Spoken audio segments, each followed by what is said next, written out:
You're listening to the Turn Autism Around podcast, episode number 76. Today, I have a special guest who her name is Magüi Moreno, and she took my first online course when I created it back in 2015 to help her newly diagnosed 4-year-old at the time. And instead of giving a listener shout out, I'm going to read a short testimonial after Magüi took my course. She said the course was detailed but not overwhelming, comprehensive but tailored to early learners, informative but to the point, and always focused on how to practically help children with autism. An amazing feat. And her son is now 9 years old, and Magüi is going to talk about how to pick a language if you are a bilingual family like her family was. She's also a mindfulness coach, and so we're going to learn some strategies how to deal with stress and lead happier lives. So let's get to this special interview with Magüi Moreno.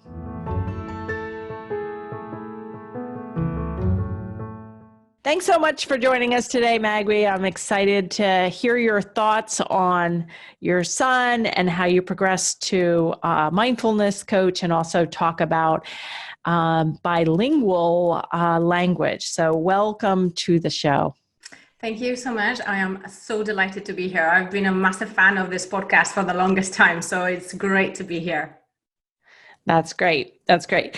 So since you're a fan, you know that we always start out with the first question, which is describe your fall into the autism world.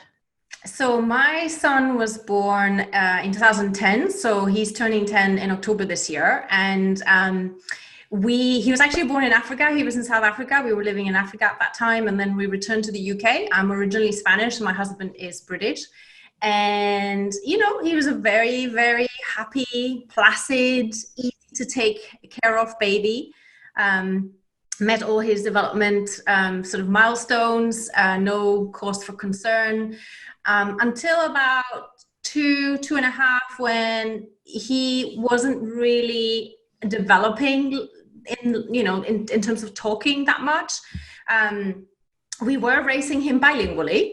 So here's where the bilingual piece comes in. I was speaking to him exclusively in Spanish, and my husband was speaking to him exclusively in English. And then, of course, we were living in the UK, so everything was English around. And most people around us, well-meaning family and friends, whenever I would say, oh, but, he's not really talking that much, they would be like, oh, that's just because you're raising him bilingual. He'll catch up. And to be fair, he was saying 2-3 words in both languages. So he could say things like mama, water, and things like that. But he didn't progress to making full sentences. He just didn't.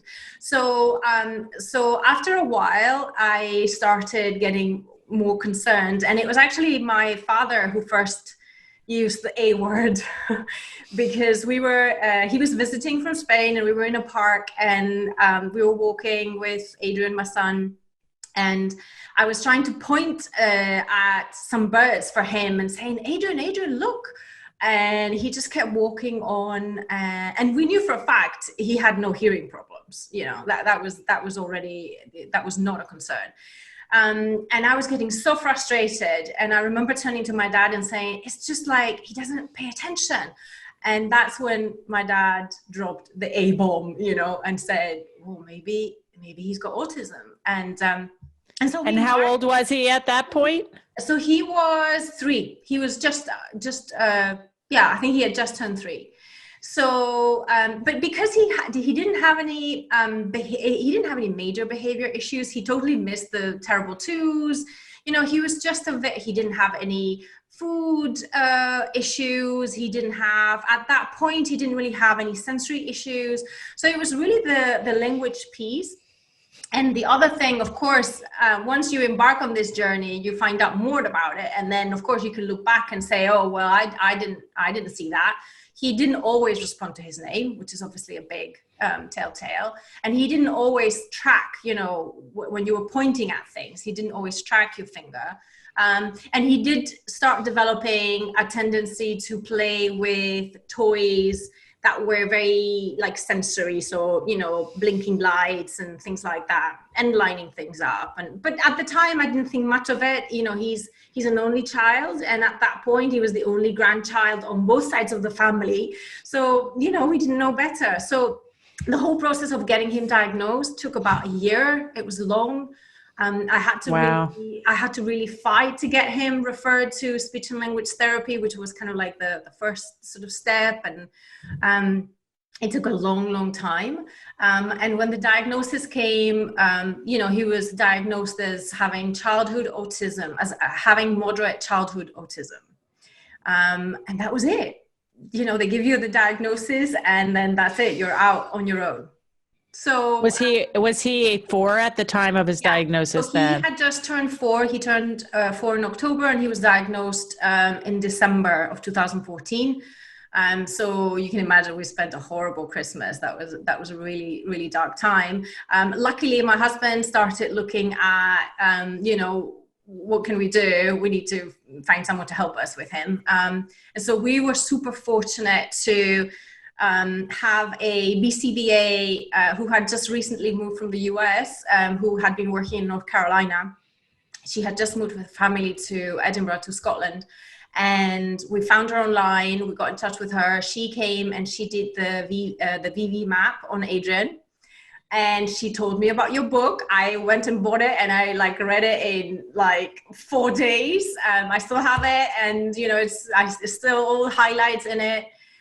It just really resonated with me because of that whole focus on getting language going, which was obviously our initial you know, challenge with Adrian. So so she was amazing. We're still in touch with her. She's still in Scotland, and she basically created a home ABA program on the basis of that first VV map. And she saw Adrian through for the next 3.5 years until we moved to the US, where we live now. Oh, you live in the US. Where are you located now? So we're in Washington, D.C. Yeah.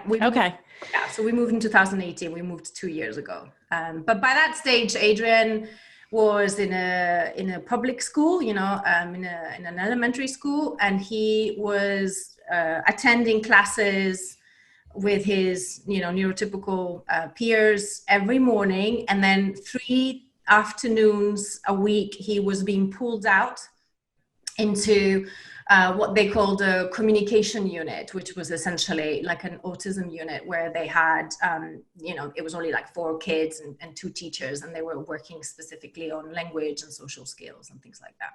So his progress in 3.5 years was pretty huge. And part of the progress too, in addition to my book, is you found my online course in 2015, right as I was developing it, or one of the first cohorts, and we talked about this before hitting record.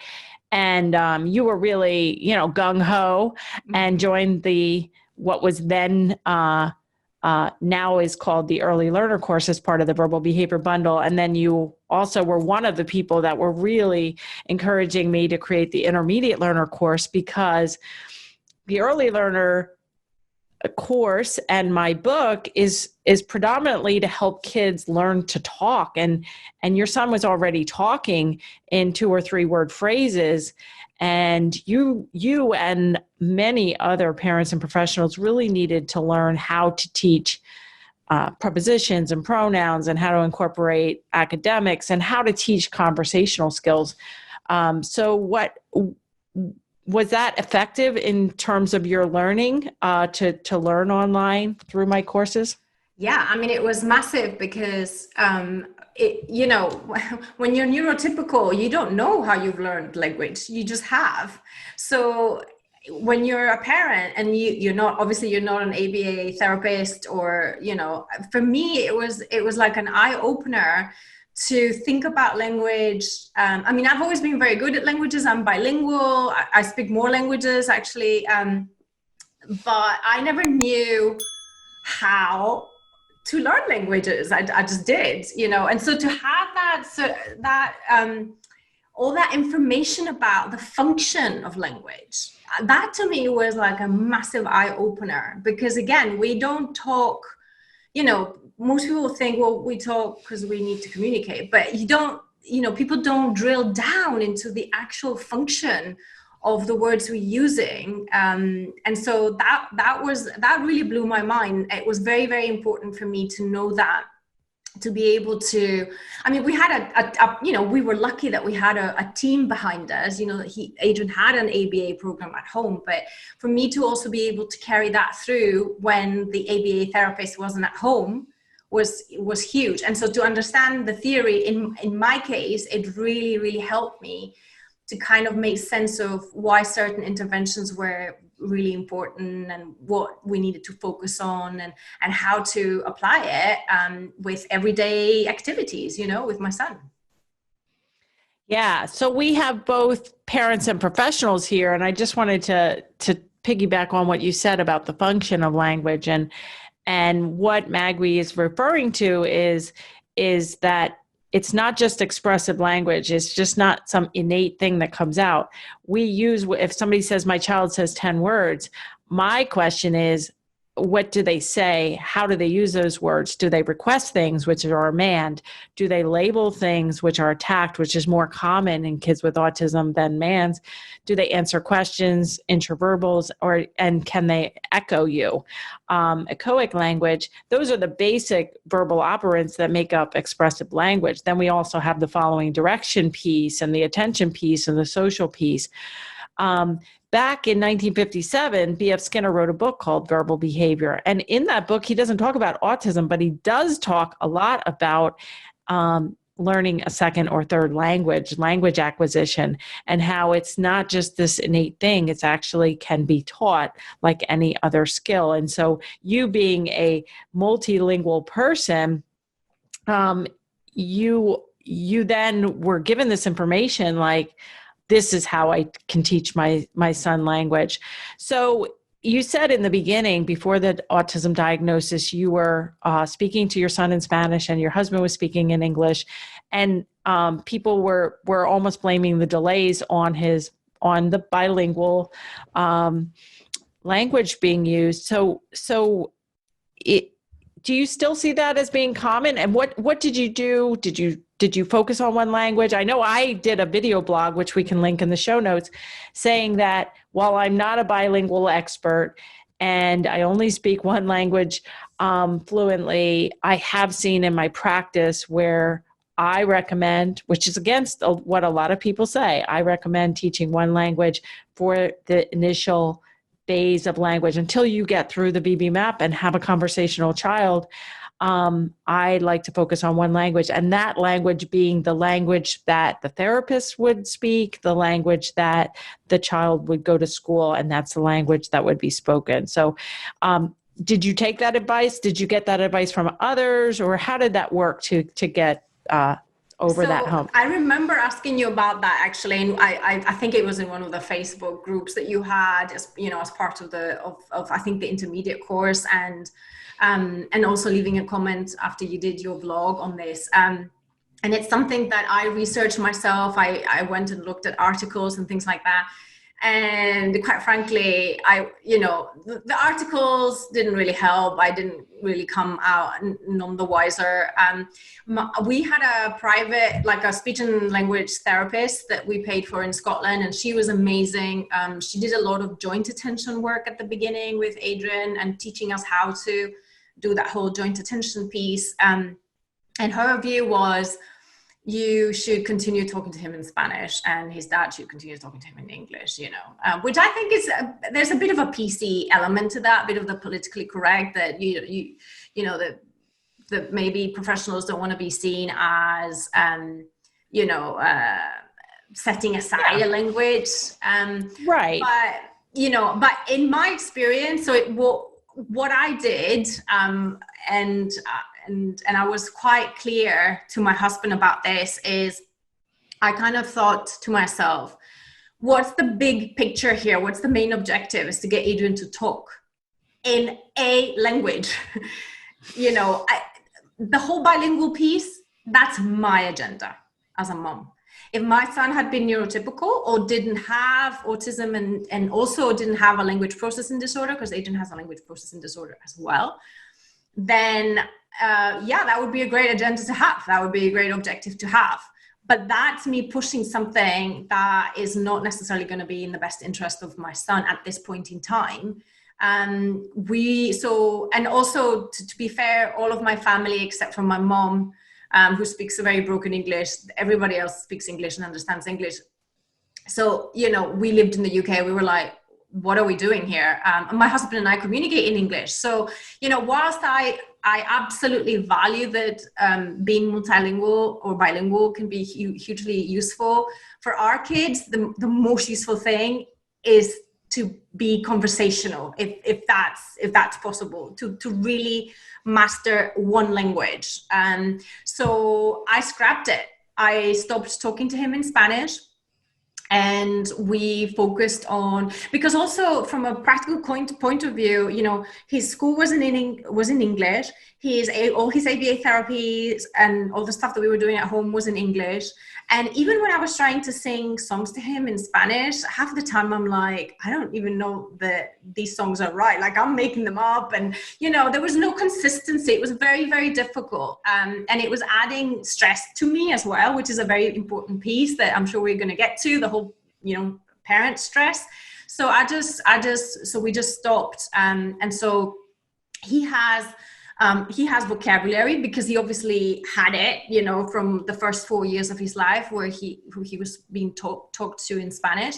He has books, and, he does kind of communicate in English with my mom, and my mom kind of does a bit of Spanglish with him. He has the desire at the moment. He's now 9 years old, and now he's interested. So I think that's another issue. So I think I'm totally with you. I agree that the most important language is the language of the environment, of the country or the school setting where you're living. And then I think another issue is whether, once they've reached a certain level, whether kids on the spectrum can then be taught, a second language later in life. Because nobody's saying that he can't learn Spanish. It's just that it wasn't the right thing to do when he was 4 years old, basically.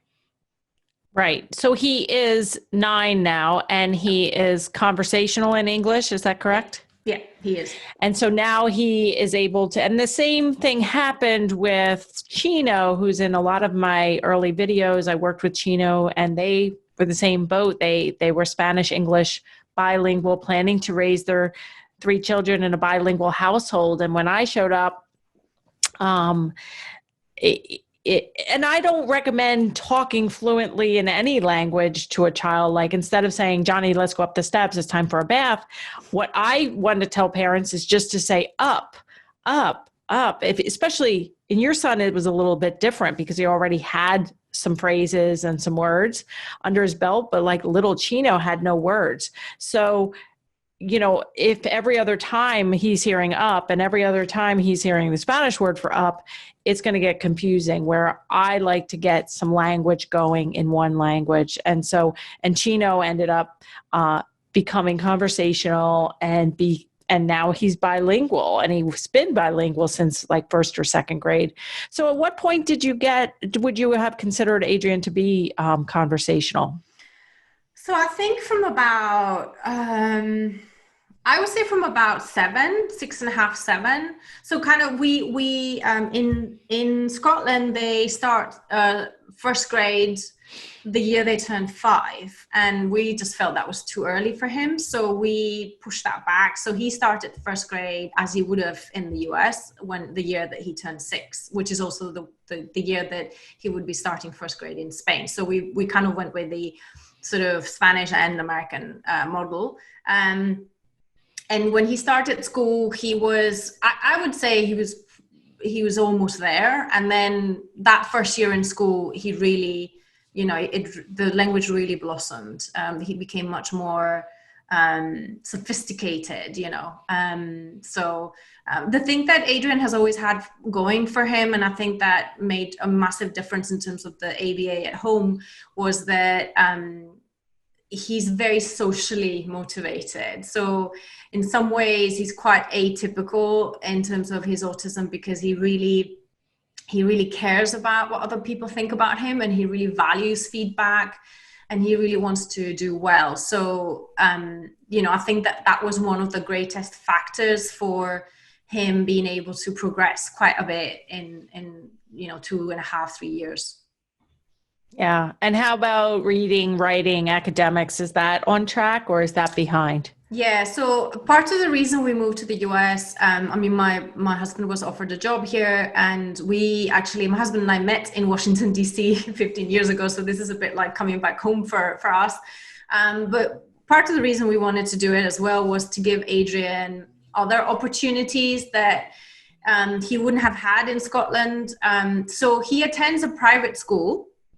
It's not an autism school in that the profile of the kids is diverse, but they all have learning differences. So there's kids with autism, kids with ADHD, kids with severe dyslexia, and other kind of developmental issues, but they are all very sociable and don't have problem behaviors, and don't have kind of independence issues, So he's lucky in that a lot of what they're doing academically is being very tailored to him. So he's very advanced in maths, and he's a bit less advanced in language arts because of his language processing things. But the school really focuses on social skills, building social skills, emotional management and self-awareness. So, they follow the zones of regulation curriculum, and they do a lot of the Michelle Garcia winner stuff on social thinking. So it's a very good match for him. And it's something that when we first moved to the US, we thought about, well, could he go to our local, public school? But it's the schools here are huge. I think the elementary school in our area is like 635 kids. And so we just felt that would be a huge step up from the school he was in Scotland, which was only like 200 kids for 7 grades. Does Adrian know he has autism? So this is very interesting. Actually, my latest blog post is on this, and is on, when do you talk to your kid? Why would you talk to your kid about their difference, whatever that may be, about their diagnosis?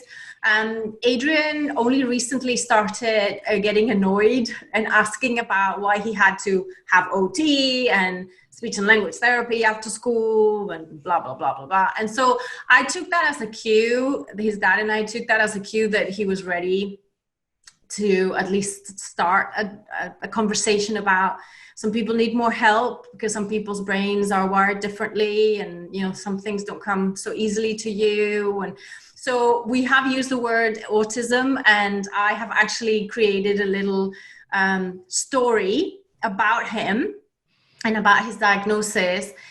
I really struggled to find a book that I liked about autism for kids with autism, because I went to a local library and I did research online, and most of the books were about either typical geniuses or kids that were more severely affected by autism than Adrian is. So that's why I decided to kind of create my own little story, which is available on my blog post, and as a model, so that kids who can write, or even if they can't write, but who can read or who can just listen along, can fill in the gaps as well and say, these are the things that I find easy to do, and these are the things that I struggle with. And part of the reason I struggle with them is because I have something called autism, and, and that to write it very much, or to tell it very much in terms that they can understand. And that is very focused on their specific struggles on a day-to-day basis. Because if you talk about autism as a, as a neurological disorder, it's difficult for kids to get, to understand that. Yeah, definitely. So this is a good time to transition into, you said you have a blog, and, this is available. So can you tell us what your website is, and also, how you transitioned from a mom, trying to help your son, to an online course creator? You have a bilingual Spanish and English website. You will have a Spanish podcast for moms of special needs kids. Can you tell us a little bit about that transition for you? Yeah, so basically, I come from, I used to work in the World Bank before. I did stuff on international development, which explains the whole kind of multilingualism. But I wasn't really in the field of coaching or personal development or kind of counseling or anything like that.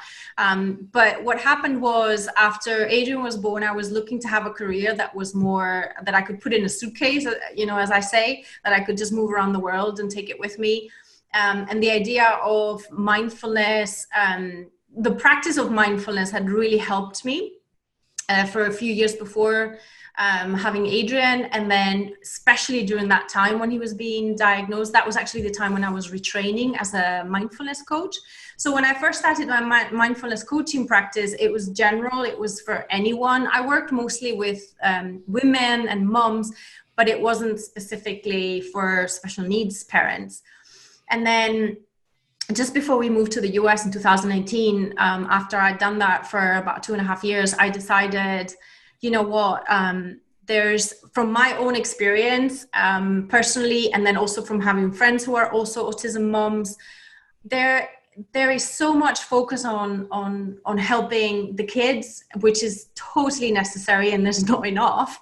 But as parents, who helps us, who supports us, we are waging a double battle here daily often. One is to get the services and the support that our kids need to really fulfill their potential, but the other one is against our feelings, our own feelings of like helplessness and frustration, our own grief, and often the isolation, that comes from feeling misunderstood by family, by friends, by educators, society at large. So I thought, I need to shift this, and I need to really hone in on supporting special needs parents. Originally, I was talking about supporting autism parents, but I've had a lot of parents who have kids that are in some way neurologically diverse. And so, so I'm supporting special needs parents because I really think that a happy parent is at the heart of a happy family, that families are ecosystems, and that, oftentimes, especially when our kids are different in any way, and with something like autism, we soldier on. We soldier on because we feel we have to, and that is right. We do it for our kids. But we have very little regard for our own well-being. And, we oftentimes will continue on automatic for years. And then, of course, we end up exhausted with chronic stress and fatigue and, just chronic anxiety. And so it's no surprise that as a group, we're facing some very, very high levels of stress. In fact, I remember it was you who mentioned, probably in one of your blogs or posts, that there was a US study carried, I think in 2014 actually, where autism moms were seen to have stress levels as high as those of soldiers in active combat. And that just blew my mind. Yeah, I think the study was done a little bit before that, maybe in 2009. It's an older study, but they actually swabbed the saliva of moms and showed the chronic stress levels similar to that to combat soldiers. So we can link that in the show notes as well. So you're providing such a great service to, and your website for them to look at your resources is? Yeah, it's MagüiMoreno.com, and it's fully bilingual. Okay. And we're going to link that in the show notes as well. So my book, The Verbal Behavior Approach, is in 13 languages, and it is not in Spanish. Which I think is amazing. That just blows my mind. Especially considering... Amazing, not in a good way. Amazing. No, as in like, yeah, it's surprising. It's shocking. Yeah, because especially, you're a US author, and I would have thought that Spanish would have been the second language it would have been translated into. So why is that? Yeah. So my first book is published by Jessica Kingsley Publishers in the United Kingdom. It was bought out by Hachette UK. And it's, sold well. It's still selling better than ever because I wrote it in a very evergreen format, just like Verbal Behavior by B.F. Skinner is written in an evergreen format. I mean, there's not a lot of dates and specifics in there. So I really have little control over what languages it gets translated in. And I have, provided translators or interested people to Jessica Kingsley many times in Spanish, where I've met behavior analysts who are like, I want to, translate it. I think I have a publisher, and it, for whatever reason, it just doesn't materialize, which is a real shame because, like you said, it's the number one request we get for a translation is in Spanish. Now, I don't know if you know, or if you're listening, if you know, but I am writing a second book. And that book will be out in April of 2021. And that is going to be for kids ages 1 to 5 who, like your son, were showing signs of autism, whether they're not talking or talking in little phrases, and so much confusion for parents and not knowing where to start or what to do. So that book is going to be published by Hay House, and they have the world rights. So I envision Spanish, getting that book in Spanish, and maybe we'll bring my verbal behavior approach book into the Spanish world as well. I mean, it's never too late. I really hope so, because I actually was not aware that it wasn't available in Spanish. And if you had asked me, I would have been like, yeah, of course it's translated into Spanish. But because of course I only have it in English, but it's quite shocking.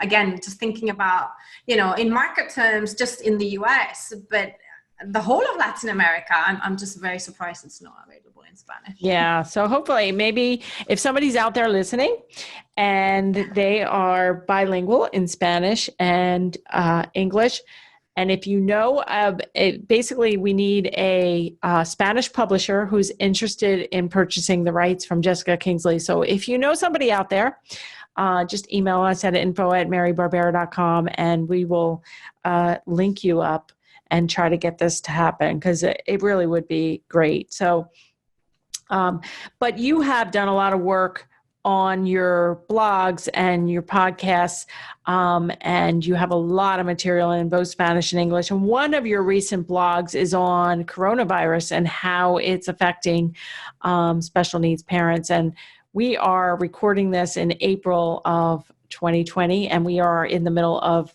the pandemic shutdown in the United States and abroad. And so I haven't had the chance to read that blog yet, but could you give us some of the highlights of that blog and what you're seeing with additional stress for special needs families?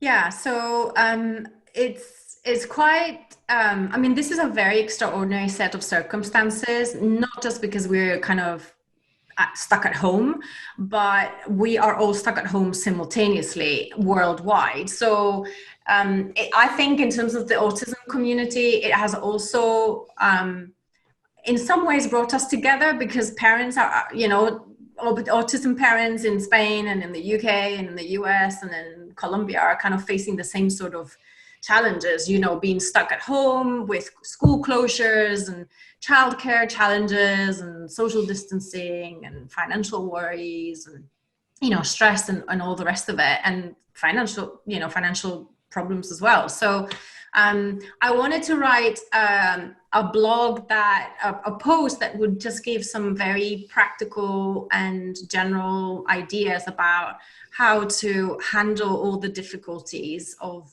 particularly being at home with kids that have additional support needs and that are basically in some cases also missing out on therapies and on activities that they relied upon beforehand. So, all of my work stems from kind of mindfulness as an informing principle. And, mindfulness has become very, very trendy in the past few years. and is applied on all kinds of areas of life, you know, eating and the work environment and education and all kinds of things. But it isn't a magic bullet. And when I talk to parents about being more mindful of their life so that they can reduce their stress and increase their well-being, and for that to trickle down to their special needs kids, mindfulness is not going to take away the reality of your child's autism or of the struggles that they face and we as their parents face, you know, on a daily basis. But it can help change how we perceive that reality. And in doing that, you know, we can then change what we make of it and how we relate to it and how we take action on the basis of that sort of different relationship with it, you know, with that reality. So I always say that mindfulness is about doing a 180 on ourselves. It's not about what happens to us, it's about what we do with what happens to us, you know, and how we connect to that internal experience of what happens to us. So, and actually on the blog post, I used a quote from Viktor Frankl, who's a very well-known survivor from the Holocaust, who was a psychotherapist, who said, when we can no longer change a situation, we are challenged to change ourselves. Which I think is a really, really nice quote that applies not just during this whole kind of coronavirus situation, but just generally as parents to kids with autism, you know. So yes, I wanted to jump in there quick because Viktor Frankl wrote a book called Man's Search for Meaning, which is an older book. And I've actually quoted that book a couple of times since the coronavirus struck, because I did a paper when I was pursuing my PhD on spirituality and hope, and even to deal with the autism diagnosis and everything, reading the book, Man's Search for Meaning, and we can link that in the show notes, might really help you, because basically this man was in the Holocaust concentration camps, and he predicted that he only had a 5% chance of surviving. And he just made up his mind that he was going to be optimistic and try to be happy until he either was released or he died. And so that really, that mindset is kind of like the idea of making lemonade out of lemons. And, you know, we're all, you know, facing different struggles with the coronavirus, and we're all facing, you know, the moms and dads out there that are listening, we're all, you know, with the autism diagnosis or whatever problems we're having, whether that's related to our child with autism or related to external events like loss of a job, loss of income. You know, we still have to keep going. And like you say, soldier on, but we also have to, you know, allow those feelings to, you know, not to just soldier on and not mentally, you know, cope with the grief of it all, and the change, and we have children that don't do well with changes in general. So in your Corona blog, are there any like key takeaways of like just simple practices like? Yes. So, I mean, the first one, which is what we've referred to, is basically pay attention to your mind and your emotions. So do that. So, you know, I always say it's like a periscope. You know, you're in a submarine and you're looking out. We'll turn that back 180 degrees and look at yourself. You know, look at what are the contents of your mind, and what are you feeling? You know, just start with yourself. Start with your worry, which is a totally valid and functional response to a crisis, any crisis. You know, so. We are managing big changes, and for most people, the most pressing emotional need is one of security, and you know, and so we don't control a lot of things, so it's normal to feel kind of stressed and to feel anxious. But you know, your job is to realize when you are over worrying. You know, there's very little, so the stress function is totally functional and appropriate. in certain circumstances to keep us alive, but it's like an elastic band, it just doesn't respond anymore because we use it too much. It crops up too much, it's triggered too much. And so it doesn't give way anymore. It doesn't retract anymore. So we're constantly sort of stressed. And here it's very useful to kind of distinguish between what we can control, because that's where we can take action. And that's where we can sort of examine how we're approaching it, what mindset we're bringing to the situation that we can control. But to separate that from what we can't control and worrying over what we can't control, to put it very bluntly, is a waste of energy and attention.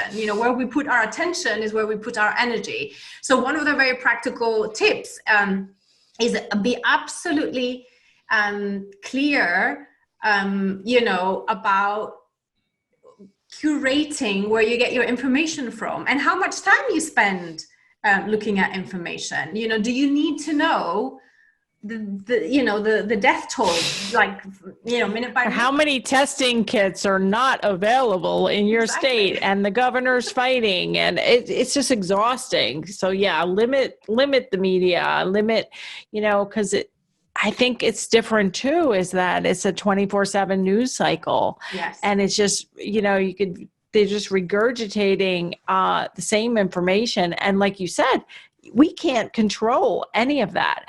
I remember I was doing a Facebook Live recently, which I started before Corona doing Facebook Lives every Monday at 1 p.m. Eastern time on marybarbera.com/Facebook. So you may want to join me there and turn your notifications on so you'll know when I go live.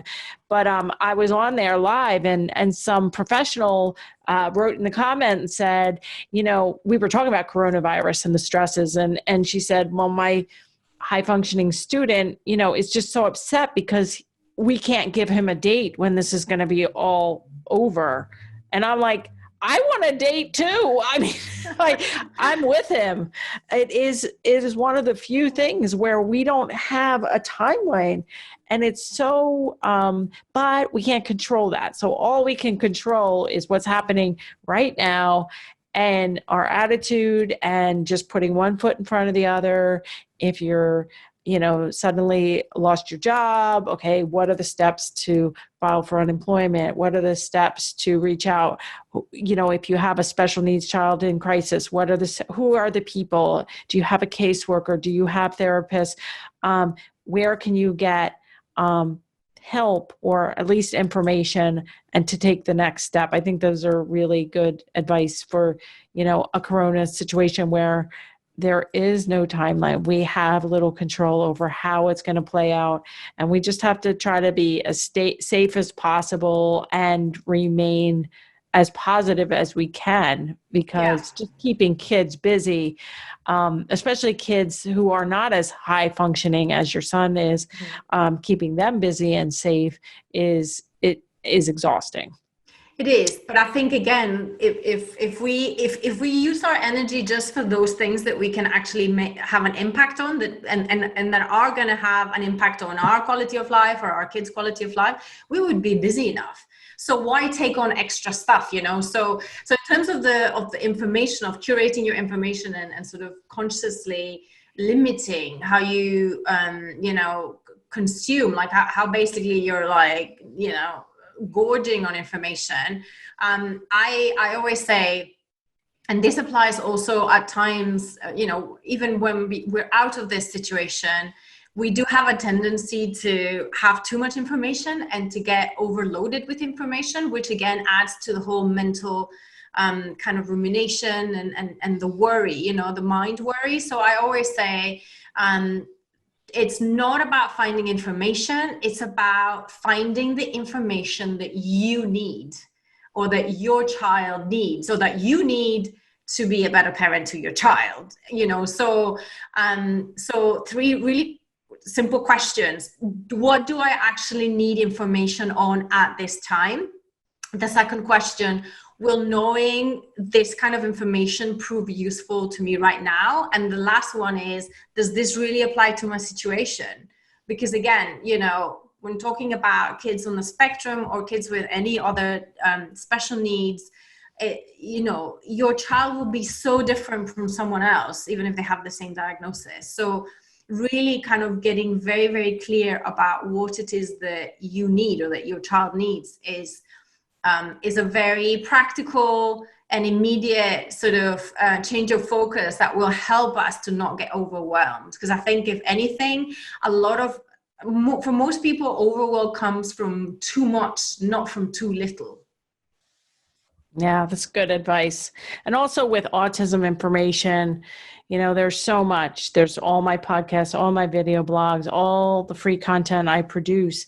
But like you said, some of it will be useful, but it's fragmented. And so I'm not sure how your online courses are laid out, but my online courses are such that we go step by step to teach you what to focus on. Because when you're trying to learn something, it can be, like you said, too much information out there. So it's a really good point. Okay, so we are getting towards the end of our time together, but I like to end with, and we talked a lot about mindfulness, like especially during coronavirus, but I'm sure as a mindfulness coach, you have lots of strategies in your toolbox. So part of my podcast goals are for parents and professionals to be less stressed overall and to lead happier lives. It's not just about giving strategies to help our kids, but I really want to give really helpful strategies to help our listeners. So besides, limiting information and things we talked about, any 2 or 3 points that you want to make in terms of things that keep you less stressed and leading a happier life? I think the biggest one is really to be kind to oneself.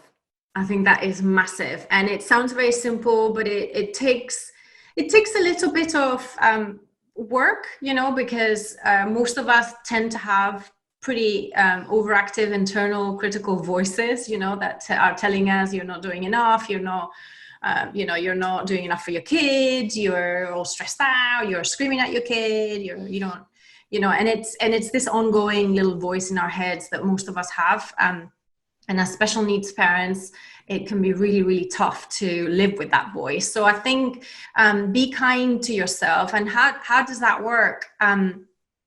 All my work is based on 3 pillars, which I think gets you to being kind to yourself.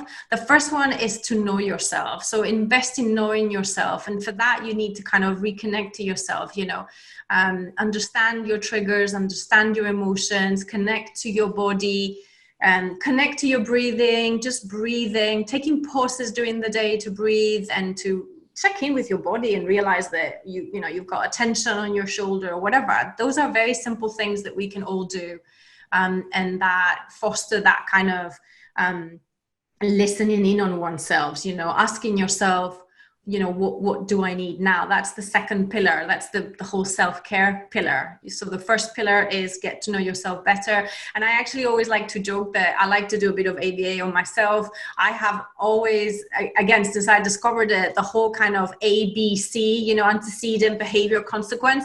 Do a little bit of that on yourself. We're tracking these on our kids. I've done it. I haven't done it in a number of years, but I've done it with my son so many times when he had problem behaviors. What about our problem behaviors? We have them too.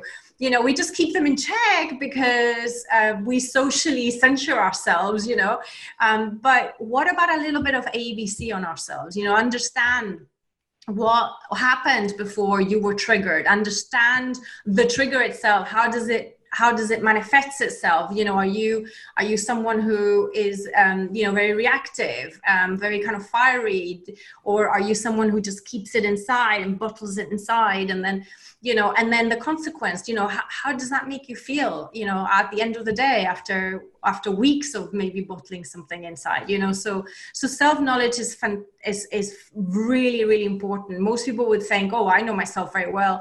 Well, actually, the challenge of having a special needs kid is going to give you so many opportunities to get to know yourself better, so get to know yourself. The second step is take care of yourself. So establish that listening, ask yourself, what do I need? How am I feeling right now? It's a very, very important thing. And it's not about the activity. It's not about taking baths with, rose petals. It's about your mindset is about being kind to yourself, and sort of having that 180 degree, understanding and listening to your internal experience of whatever challenge you're having to face. And then the third step, or the third pillar, is connection. Connection with others. Once you've reconnected to yourself and you understand yourself better and you can be kinder to yourself, then you can connect to your child with autism, to your spouse, even to family members who don't support you the way you would wish them to. You can connect with them better, and you can sort of, just feel more secure in the fact that you're doing the best that you can. And what other people may or may not think, or may not offer you, it might work for you or it might not, but it's okay. It's okay as long as you are happy in your own skin and connected to your own life and clear on your own values. And I think for that third step, thankfulness, gratitude is massive. It's a massive feel-good practice that is very simple, that we can do on our own, or we can share it with our kids. So in our house, we always do it. We do it every day at dinner time. We sit, my husband, my son and I, and we say one or two things that we are thankful for that day out loud. And it can be something very simple, like, I'm thankful that today is sunny, or it can be something a bit more complicated. And I think also in doing it with your kid with autism, you are, if they're able to do that, which I think is actually quite, I think for the most part, it's quite easy to say what you're thankful for, to be able to say, even if you say, I like blue, well, that's okay. That's fine too. So to be able to validate our kids expressing their gratitude, I think is great as well. So yeah, so those are I like that. Those are great. Those are great. And even falling asleep, even if you practice your own gratitude, you can just take your fingers on your hand and do 5 things you're grateful for that happened that day, or that how you're feeling, grateful for something, even in the middle of a new autism diagnosis, even in the middle of a coronavirus. You can always think about what you're grateful for, and things could always be worse. So I think that is a huge part of self-care and mindfulness that I've practiced for many years. So thanks so much. How can people follow you and your work? And if they have Spanish-speaking clients or children, how English or Spanish, how can they follow you? So my website, which I already said is fully bilingual, is maguimoreno.com. And my blog is in English, and then my podcast is in Spanish. I'm trying to be kind of 50-50. So my podcast is exclusively in Spanish, which is a shame because I would love to interview you for it. But that comes out every 10 days or so. And it's on all these issues around mindfulness and kind of well-being for special needs parents. My blog is basically the same thing, but it's in written format, and that's also exclusively in English. I do coaching sessions one-on-one in both languages. And then I'm also very active, especially on Instagram. And my username is @mindfulautismmama. And I publish both in English and in Spanish. So people can also follow me that way. And then my 2 courses that are online, and it's self-paced study, so you can start it whenever. One is on self-care for special needs parents, and the other, those are 21 audios. They're very short, they're 10 minutes, so they're practical because you can listen to them doing other stuff. And the other course is 30 Days of Presence, and it's basically a mindfulness course, but that is very specific, specifically focused for special needs parents and taking into account some of the challenges that we have.